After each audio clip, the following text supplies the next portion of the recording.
Halo sahabat sehat Panterapi, senang sekali saya Jody Visnu menjumpai Anda kembali dalam program podcast Panterapi, persembahan dari Rumah Sakit Panterapi Yogyakarta. Podcast kali ini kami kedatangan seorang tamu. Senang sekali, beliau adalah seorang maestro tari di Indonesia dan juga sudah terkenal di mancanegara. Kebetulan stay di Yogyakarta sehingga merupakan kehormatan bagi kita semua yang ada di sini.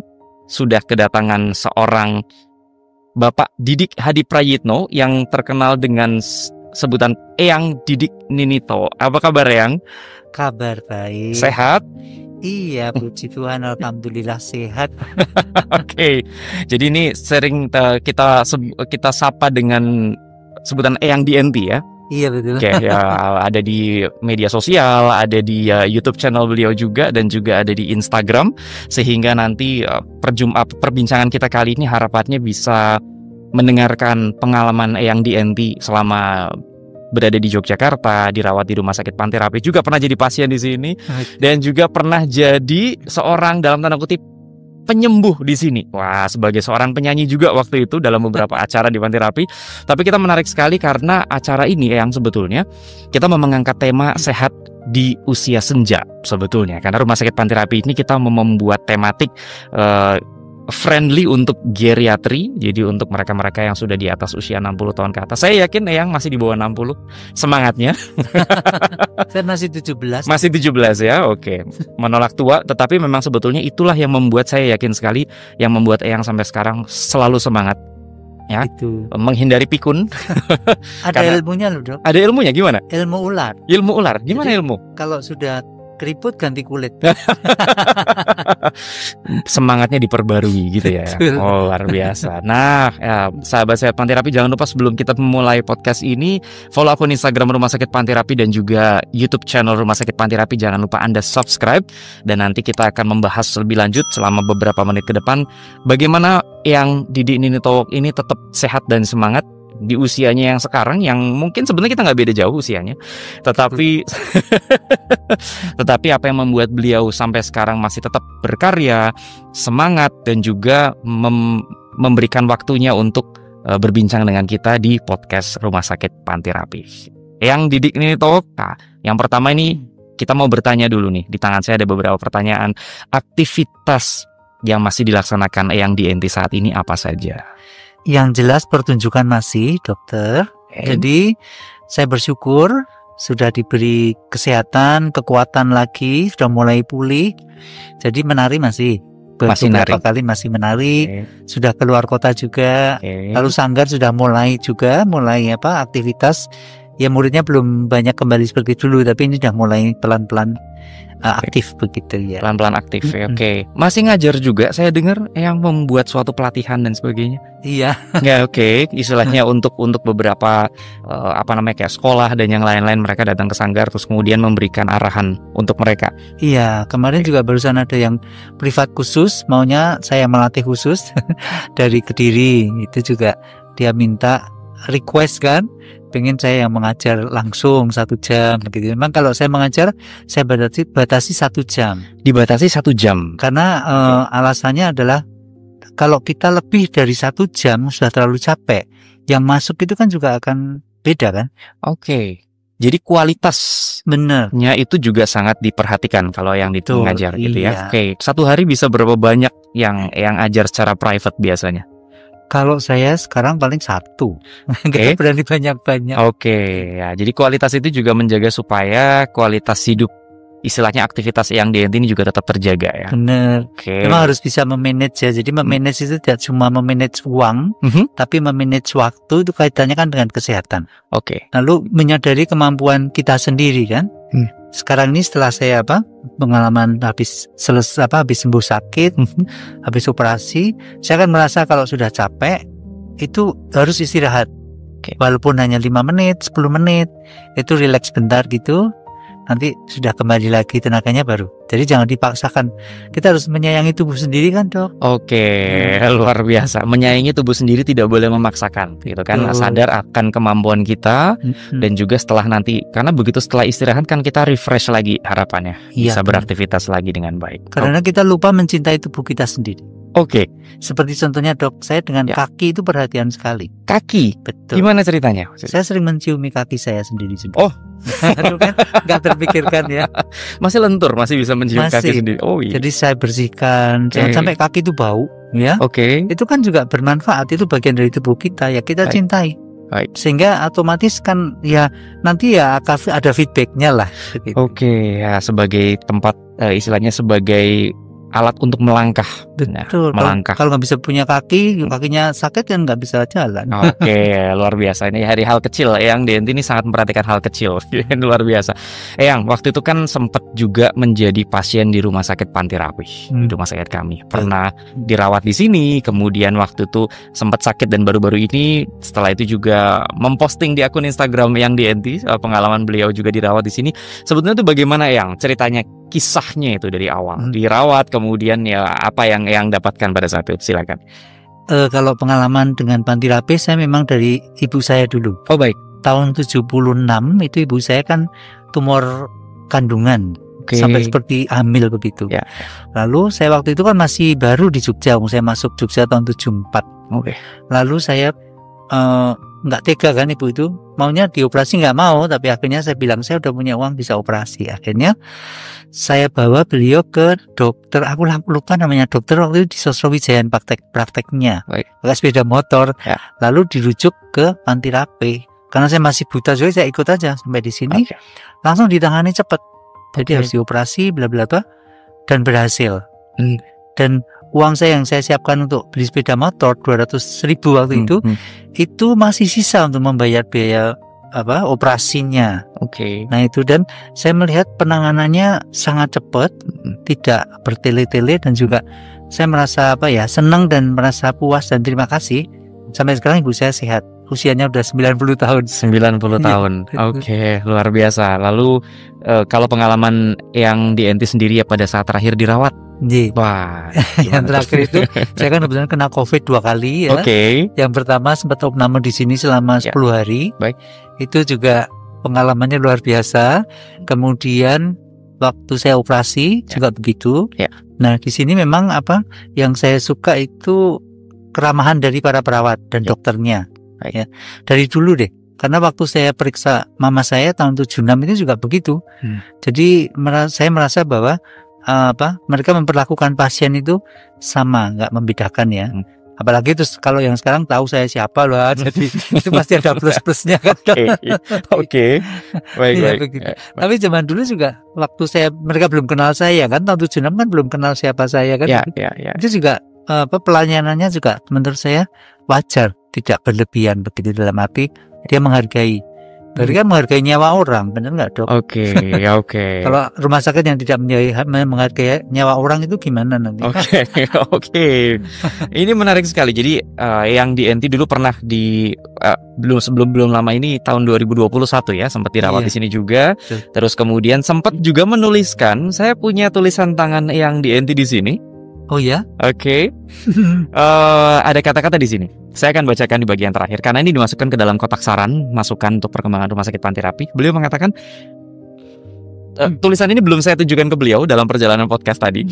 Pertama kali saya mengenal Panti Rapih sewaktu saya mengantar ibu saya operasi kandungan ya pada tahun 1976, masih mahasiswa. Dan pelayanan dokter dan yang lain sangat manusiawi, perlu dicontoh kepada rumah sakit lainnya. Saya juga mendoakan semoga kuasa Tuhan yang membimbing para dokter perawat dan seluruh tim pelayanan rumah sakit Panti Rapih Yogyakarta. Kami sangat mengapresiasi yang jadi tahun 76 saat dulu masih mahasiswa dan juga sampai sekarang, berarti yang lihat dan rasakan itu tidak berubah zaman itu sampai sekarang. Oke. Dan sekarang berubahnya karena sekarang saya sudah terkenal. Oke. Tapi dulu berarti istilahnya mereka juga memberikan pelayanan yang maksimal pada saat itu. Itu harus begitu kan. Kita tidak boleh membedakan dia suku apa, dia bangsa apa, dia agamanya apa, kan gitu kan. Harusnya kan kita sebagai petugas di rumah sakit memang membantu orang yang sakit. Dan nyawa itu kan sangat-sangat dihargai begitu loh dok. Jadi jangan kemudian terlalu bertele-tele administrasinya, sementara pasiennya dikentang-kentang itu dibiarkan saja gitu ya. Kalau sudah sentik-sentik itu sudah sudah mau game ya. bisa nggak ketulukutan. Oke, baik. Ya. Jadi kita memberikan pertolongan secepat mungkin, sebaik mungkin di bagian Benar. awal ya, jangan sampai menunggu kondisi pasien yang mengalami penurunan gitu ya, Mas Betul, Dik ya. betul itu. Kalau melihat perkembangan rumah sakit ini dari dulu, Mas Dik, sampai sekarang, istilahnya kan masih kita bisa melihat pelayanan di gedung yang awal dulu, bagian UGD itu bagian yang awal, kemudian sampai sekarang gedung besar. Apa yang Eyang lihat perkembangan itu dari dulu dengan sampai sekarang, dan harapannya apa ke depannya? Sangat besar perubahannya. Yang jelas sekarang, apalagi sekarang ya, dulu pun saya masuk rumah sakit sini tidak begitu takut. Oh baik. Kadang-kadang saya masuk ke rumah sakit rasanya kan takut, serem gitu loh. Ya, ya.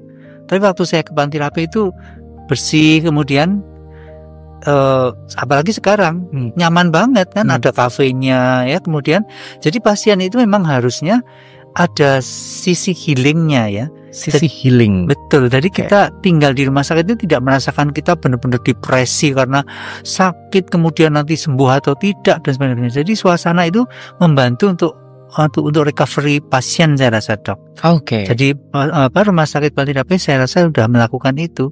Kan nyaman kan? Oke. Apalagi saya mendengarkan lagu-lagu ya. Makanya di sini kan saya tadi ngobrol dengan suster yang jemput. Oke.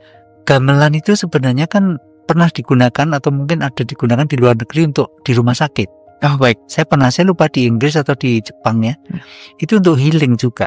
Oke. Karena vibrasinya, katanya peneliti, vibrasi suara gamelan itu bisa menenangkan. Nah kalau kita sakit, kemudian ada musik-musik gamelan atau musik klasik yang lembut gitu kan menenangkan ya. Jadi nggak usah pakai suntikan penenang kan, bisa dengan musik itu menenangkan kan, lebih bagus. Lalu juga membantu penyembuhan, karena kan kemudian itu tadi ya, faktor healingnya itu saya rasa penting. Oke, baik. Nilai plus berarti yang di NT ya, kayak fase healing itu. Apakah sebagai pasien yang juga pernah punya pengalaman di mana dapat pengalaman healing di rumah sakit ini yang bukan dari sisi medis tetapi dari sisi healing dari jiwa sendiri? Sangat. Gimana ceritanya? Jadi waktu saya opname, ya dokter ingat kan waktu pandemi itu kan dijenguk nggak boleh, susternya masuk kayak astronot, dokternya kayak astronot, lengkap gitu kan. Jadi saya merasa lonely sendiri banget. Tapi dengan mendengarkan musik, kemudian ada seperti pembacaan ayat gitu ya. Siraman rohani ya. Betul, siraman rohani itu kan benar-benar menenangkan. Lalu diajak berdoa, nah itu hal yang sangat penting. Karena dengan begitu saya merasa tidak sendiri. Ya, dengan kemudian saya menyimak kan, nanti kita menyimak siraman rohaninya itu apa-apa. Satu hal yang sampai sekarang sering saya sharingkan di seminar-seminar saya, setelah itu kata-kata saya lupa itu waktu itu suster atau siapa yang menyampaikan siraman rohani. Beliau mengatakan bahwa Tuhan itu tidak pernah membuat produk yang gagal, itu yang saya pegang. Ya kan, jadi ciptaan Tuhan itu tidak pernah produk yang gagal. Itu yang saya pegang sampai sekarang, Dok. Oh baik. Karena sebenarnya kaitannya dengan pengalaman saya sendiri kan. Karena di sosial media itu kan sering ditulis kalau manusia cross gender itu harus dilenyapkan dari muka bumi. Oke. Jadi aku dengar kata-kata itu, ini luar biasa sekali kalimatnya kan. Berarti kalau dianggap harus dilenyapkan berarti kan produk Tuhan yang gagal kan. Nyatanya masih bisa berkarya sampai sekarang dan penuh dengan rasa syukur hingga saat ini. Ya, Mas.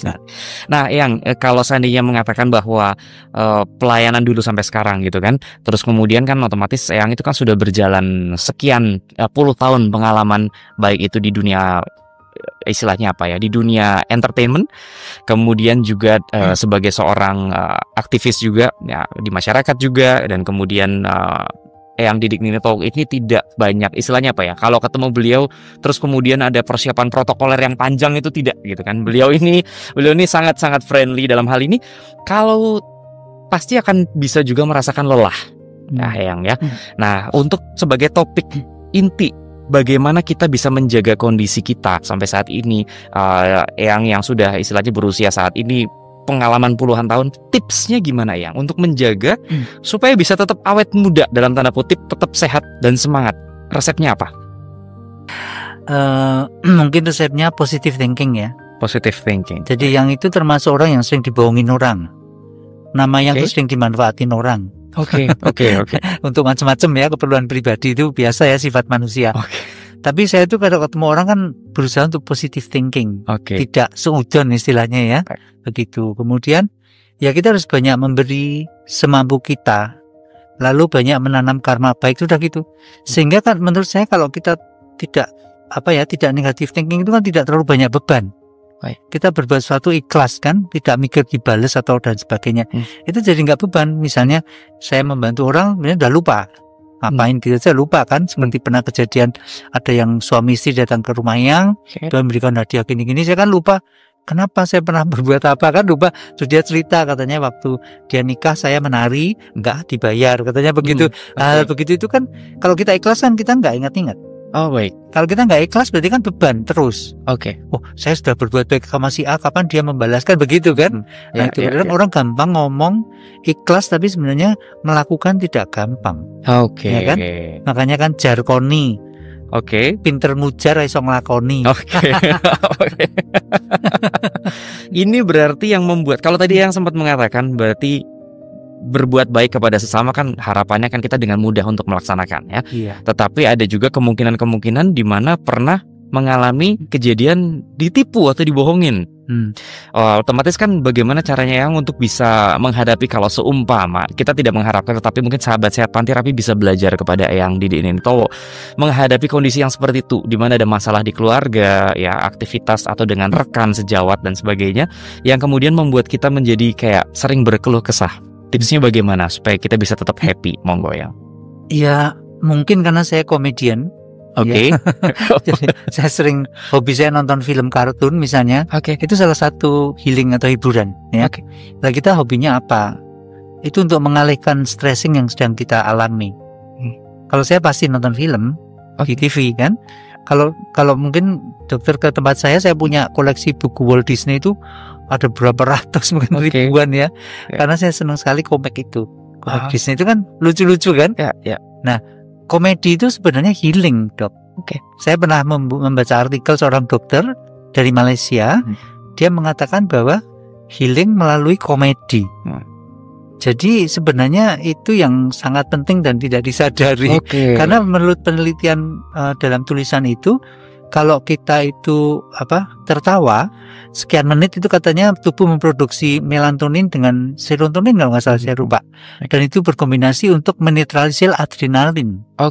Nah itu yang saya baca, itu yang saya pakai. Kemudian saya pernah membawakan presentasi atau seminar di luar negeri justru tentang komedi is a healing. Jadi jangan menyepelekan komedi sebenarnya. Jadi istilahnya dari dalam diri Eyang Dianti sendiri bisa menyembuhkan dalam tanda kutip ya, karena punya istilahnya semangat sendiri untuk seperti itu. Betul. Saya dengar dulu Eyang sempat ada pengalaman di mana lagi sakit kepala atau vertigo dan kemudian malah justru dengan seni itu menyembuhkan. Pengalamannya yang gimana waktu itu? Itu di sini di Panti Rapih. Gimana?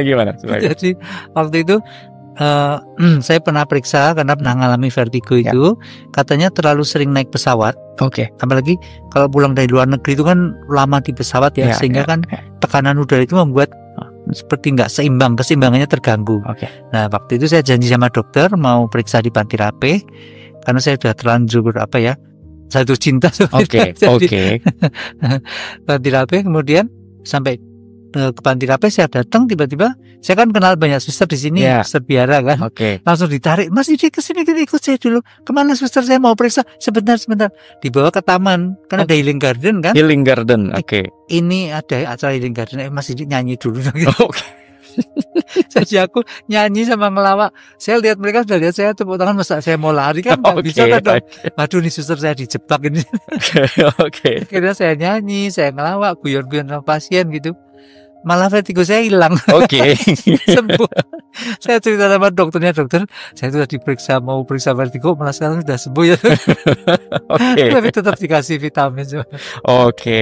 Ya ini wah suster memang satu-satunya orang yang berani menarik yang Didi Nintowo tanpa protokoler gitu ya, luar biasa. Baik.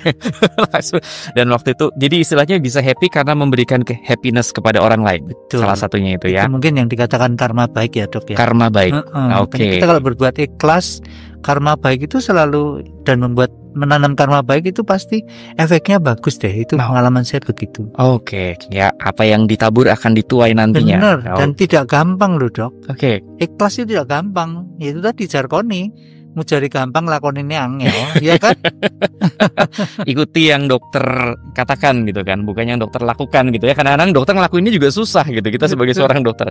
Nah, tapi kalau berbicara soal masalah memori, Eyang, orang kan suka kadang di usia berapa kemudian aduh lupa. Apa kemudian lupa lagi gitu kan. Nah, pengalaman dari Eyang sendiri untuk masalah kepikunan ini istilahnya kan gimana caranya supaya membuat memori kita tetap bagus? Kita harus banyak berpikir ya. Banyak berpikir maksudnya melakukan kegiatan juga. Oh baik. Jadi seperti misalnya jadwal, saya itu setiap hari pasti saya tulis jadwalnya. Ya. Jam sekian saya kesini kan untuk mengurangi kelupaan yang namanya lupa itu wajar ya. Tapi jangan sampai itu kemudian kita menyerah dengan keadaan. Oke. Bagaimana usaha kita supaya nggak lupa ya ditulis. Saya sering itu sharing ke anak buah saya. Kalau kamu itu pelupa, ya nulis lah. Bekal buku 1. Jangan kemudian kamu lupa, oh iya maaf lupa. Itu memaafkan diri sendiri. Benar nggak sih? Ya. Maaf lupa ya sudah selesai begitu. Ya. Jangan. Harusnya kalian juga mikir, aduh kok saya lupa ya, saya merasa bersalah gitu. Nah, ditulis sehingga kan kita selalu berpikir. Kalau kita selalu berpikir, itu otomatis mengurangi kelupaan atau pikun. Karena saya belajar dari ibu saya. Ibu saya kan sekarang usianya 90 tahun. Ya. Beliau kan masih tidak pelupa, beliau bisa bercerita masa mudanya juga kan. Ternyata ibu ini kalau di Temanggung itu kan punya warung kelontong kecil, warung apa? Sembako. Setiap hari itu jualan, Mas. Oke. Jadi misalnya ada yang mau beli teh itu harganya 1.000 perak gitu kan. Lalu kemudian kalau kopi 1.500 buat sendiri gitu. Jadi menghitung nanti ada bakul-bakul yang datang tip dagangan. Misalnya harga 200 dijual 250 itu kan terbiasa mikir ngitung gitu sehingga itu mengurangi kepikunan saya rasa. Oh baik. Menyibukkan diri dengan mengingat ya, membuat jadwal dan sebagainya ya. Dengan hal yang positif, jangan menyibukkan diri ngerumpi. Ngomongin tetangga. Nah, aduh, nggak boleh. Karena tadi Mas masih kita mendengar istilah dari Eyang adalah jangan lupa. Kalau misalnya lupa sesuatu yang memang bisa wajar, tetapi yang nggak boleh pikun ya. Iya. Kalau lu pikun itu lupa yang keseringan. Dibacakan lupa gitu kan, karena kebetulan dibiasakan ya. Dan di Rumah Sakit Panterapi ini kami punya pelayanan yang kita sebut dengan klinik memori. Prinsip dengan tagline jangan maklum dengan pikun sebetulnya. Dan klinik memori ini berada di lantai 1 Gedung Lukas di Rumah Sakit Panterapi, tepatnya di area Golden Care. Jadi istilahnya untuk mereka-mereka yang di atas usia 60 tahun atau mungkin mendekati umur 60 tahun yang istilahnya mau memasuki masa purna tugas dan sebagainya, mau di situ untuk dilatih bagaimana untuk bisa tetap berusaha untuk mengingat dan sebagainya dengan tim dan juga holistic care. Dan klinik memori dilengkapi juga dengan istilahnya dokter-dokter yang bertugas di situ dan multidisiplin. Jadi bukan hanya spesialis saraf, tapi juga ada spesialis yang lainnya yang bekerja bersama-sama, dan dominansinya lebih ke arah untuk kasus-kasus Alzheimer. Supaya nanti nggak mudah untuk pikun ya. Kalaupun nanti memasuki ke fase begitu, bagaimana nanti bisa diakses oleh para dokter sehingga nanti bisa diminimalisir ke arah yang progresivitas yang ke arah negatifnya bisa kita minimalisir, tetap minum obat dan diberikan semangat. Dan juga caregiver juga akan didampingi di situ. Jadi istilahnya yang mendampingi oma dan mendampingi opa di situ juga akan kita berikan pendampingan khusus ya, supaya jangan sampai nanti caregivernya ikutan pikun juga. Jangan sampai nanti yang muda itu juga tetap harus semangat, harapannya begitu. Iya, berarti ada ilmunya ya, Dok. Ada ilmunya juga, dan istilahnya tokoh seperti yang Didik Nirtowok ini juga salah satu yang bisa membantu kita dengan lewat video semacam ini, dengan podcast edukasi, supaya bagaimana mereka-mereka itu juga bisa mencontoh ya, yang positif bisa kita ambil dan juga kita terapkan dalam kehidupan kita. Nah, Eyang, ini pesan dari Eyang Didik Nirtowok untuk para lansia atau untuk mereka yang mau memasuki usia 60 misalnya, sudah lewat dari 60, yang masih mau aktif dan sebagainya, silahkan. Harus selalu aktif ya, positive thinking, dan jangan malas. Jangan malas. Ya. Jadi misalnya masih bisa jalan ya jalan-jalan, lalu menyibukkan diri dengan hal-hal yang bisa kita lakukan. Misalnya kemarin tuh waktu pandemi saya kan juga seneng nanam bunga kan, udah beli bunga, nanam, pokoknya menyibukkan diri lah. Sehingga kan selalu berpikir, lalu tubuh ini juga selalu gerak aktif, naik turun tangga kalau masih mampu ya. Ya memang dengan asupan makanan juga penting. Makanya kalau di Mantirapi ada makanan sehat itu kan. Oh, oke. Nutri Eatery. Nah, Cafe itu diet Rumah Sakit Pantirapi. cocok banget. Oke, ya, Saya ya. udah merasakan manfaatnya. Sudah merasakan manfaatnya, menjadi seperti awet muda sampai sekarang gitu ya, dengan mengkonsumsi ya. Walaupun tidak rutin. Walaupun tidak rutin ya. Sesekali. Saya pikir di akhir podcast ini kita juga sudah menyiapkan buat Mas ini. Nah, kalau untuk para lansia, istilahnya adalah meskipun orang bilang kita bukan masalah kita menolak tua, akan tetapi umur kan tetap pasti akan bertambah, gitu kan? Harapannya dengan umur bertambah, kematangan pun juga tetap akan terus bertambah mengikuti itu, dan semangat muda itu tetap harus selalu dipupuk, gitu kan, Eyang. Bagaimana pengalaman Eyang kalau seandainya Eyang itu melihat, mohon maaf sekali, sahabat sehat Pantirapi, mungkin ada beberapa yang lansia yang sudahlah, begini saja. Sudahlah, nggak mau aktivitas dan sebagainya, wong namanya juga udah tua ya, udah lumrah. Itu gimana pengalaman yang lihat yang seperti itu? Ya itu namanya orang ngelokro. Kita tuh diberi panjang umur oleh Tuhan. Harusnya kita kan bisa memanfaatkan apa yang mampu saya lakukan di sisa hidup saya ini. Yang bermanfaat untuk orang lain juga. Nah itu kan banyak hal sebenarnya kan. Ya entah hanya memberi nasihat, ngajak ngumpulkan cucu-cucu, dongeng atau apapun itulah, misalnya begitu. Cuman memang ya kalau ya itu kembali ke pribadinya masing-masing. Kalau kita tuh senang membaca ya membaca, nonton film ya nonton film kan begitu kan. Kalau saya senangnya nonton film detektif pembunuhan karena mikir kan. Pembunuhan detektif ya betul, di samping kartun lu ya. Oke. Jomplang ya ini ya, dari kartun detektif pembunuhan. Oke. Lalu kemudian karena itu saya kalau nonton film itu kan nanti berpikir kan nanti gimana ya endingnya gimana, itu selalu terus begitu, sehingga rutinitas itu kan akan membentuk juga kita. Semangat dan sebagainya, ya itu semangat lah. Yang intinya jangan ngelokro, jangan merasa aku udah tua. Banyak temanku yang juga begitu, nari yuk mas, nari aku tua. Jangan, kita harus menunjukkan bahwa walaupun tua kita bisa mempunyai sesuatu, karena ibaratnya batu, batu permata itu semakin digosok kan semakin bersinar sebenarnya. Karena kalau saya melihat misalnya saya sendiri penari yang sepuh-sepuh, almarhum guru saya itu tidak perlu kita menunjukkan energi yang berlebihan, tetapi power di dalam itu yang disebut soulnya nari itu mungkin geraknya hanya sederhana tapi energinya luar biasa. Nah itu kan sebenarnya semakin tua itu sebenarnya kan energi kita itu kan semakin mateng atau kalau dalam dunia seni itu semakin istilahnya kalau batu permata ya semakin bersinar lah, dan inner atau power atau apa itu nggak ngerti istilahnya saya, itu akan semakin luar biasa sebenarnya. Itu harus disadari ya. Kita kan dari pengalaman hidup kita sekian puluh tahun itu kan banyak pengalaman, nah itu kita bagikan dan sebagainya gitu. Baik. Jadi ini tipsnya untuk bagaimana menjadi bagaimana kaum senior ini bisa bermanfaat dan bersinar gitu ya Mas Dik ya. Jadi harus tetap bersinar ini. Jadi kalau udah istilahnya kaum senior ini ngomong dikit aja udah didengerin gitu. Harapannya begitu. Melakukan aktivitas aja itu merupakan suatu bentuk kematangan yang diilhami oleh orang-orang lain ya. Makanya harus menanam karma baik. Dan harus berbuat banyak kebaikan. Kalau kita dalam hidupnya banyak berbuat kejahatan, yang ngomong apa nggak ada yang perhatikan. Itu kan hukum karma. Ya kan, selama hidup kita waktu mudanya itu tandurannya atau tanamannya itu tidak baik, ya nanti akan ngunduh atau akan menuai waktu tuanya, kan begitu sebenarnya. Luar biasa. Terutama yang masih muda-muda itu diingat. Yang sudah tua ya sadarlah. Sadarlah, aku ingin damai. Sabang di barat, Merauke di timur. Lagunya ya, lagu ciptaan luar biasa nih Pak. Eyang, untuk pesan dari Eyang Didi Nitowo bagi para dokter dan perawat di Rumah Sakit Pantirapi. Waduh, berat ini pesan itu dokter.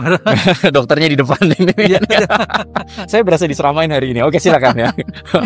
Yang jelas, sesuatu yang sudah dicapai sampai saat ini, mudah-mudahan apa yang sudah saya ceritakan tadi itu tetap dipertahankan dan semakin tambah semakin lebih baik, karena namanya hidup itu kan harus selalu belajar ya, selalu banyak memberi, banyak membantu, itu kan hikmahnya luar biasa. Karena pelayanan kan dokter kan melayani juga, ya kan, melayani pasien dan sebagainya itu. Semua itu kalau dilakukan dengan hati, dengan niat baik, tanpa berpikir apapun, berakhirnya juga baik. Waduh. Oke, luar biasa. Sesuai dengan visi dari Rumah Sakit Panti Rapih. Jadi bahwa kita memberikan pelayanan profesional kepada pasien dan istilahnya di mana ada karya Tuhan berada di situ dan memandang pasien sebagai sumber inspirasi untuk bisa memberikan pelayanan dan bentuk rasa syukur kepada Tuhan yang Maha Kuasa. Cocoknya. Saya hafal visinya rumah sakit dan ini yang harapannya bisa kita terus memberikan kepada pasien-pasien yang membutuhkan juga. Dan atas nama Direksi Rumah Sakit Panti Rapih kami mengucapkan banyak sekali terima kasih kepada Eyang Didi Ninitowok yang sudah berada secara khusus berada di sini untuk podcast dengan kami, tetapi juga secara umum adalah Eyang Didi Ninitowok memberikan banyak support pada Rumah Sakit Panti Rapih dan menguatkan kami semua untuk bisa memberikan pelayanan yang terbaik. Ya, dan nanti ini kita akan masuk ke hal tourism. Jadi harapannya juga kita bukan hanya di Yogyakarta, di satu Indonesia, dan kalau bisa mancanegara juga bisa mengenal Rumah Sakit Panti Rapih. Mohon doanya, Mas Didi. Harus. Tuh, sahabat sehat Panti Rapih, ya. Jangan lupa ngikuti podcastnya Panti Rapih Rumah Sakit, subscribe channelnya YouTube, dan follow akun Instagramnya. Don't forget. Oke. Dan juga jangan lupa follow akun Instagram dan subscribe YouTube channel tempatnya Mas Didi Ninitowok juga ini istilahnya ini. Oke. Terus Dodi juga. Saya belum punya YouTube ini. Banyak terima kasih Yang. Ya sudah bersama dengan kami. Semoga nanti kita bisa jumpa lagi dalam dalam istilahnya program berikutnya dari Rumah Sakit Panti Rapih. Tetap sehat dan semangat dan selalu menaburkan karma baik. Istilahnya. Terima kasih dokter. Banyak terima kasih. Oke, sahabat sehat Panti Rapih, demikian podcast kami, podcast saya dengan Eyang Didi Ninitowok. Terima kasih telah mengikuti tayangan hingga akhir. Sekali lagi jangan lupa follow akun Instagram dan subscribe channel YouTube Rumah Sakit Panti Rapih Yogyakarta. Like, komen, dan juga nyalakan notifikasinya untuk mendapatkan berbagai info layanan kesehatan dan edukasi dari kami. Saya Jody Visnu bersama dengan Eyang Didi Ninitowok. Kami undur diri. Terimalah salam dari Rumah Sakit Panti Rapih, sahabat untuk hidup sehat. Sampai jumpa.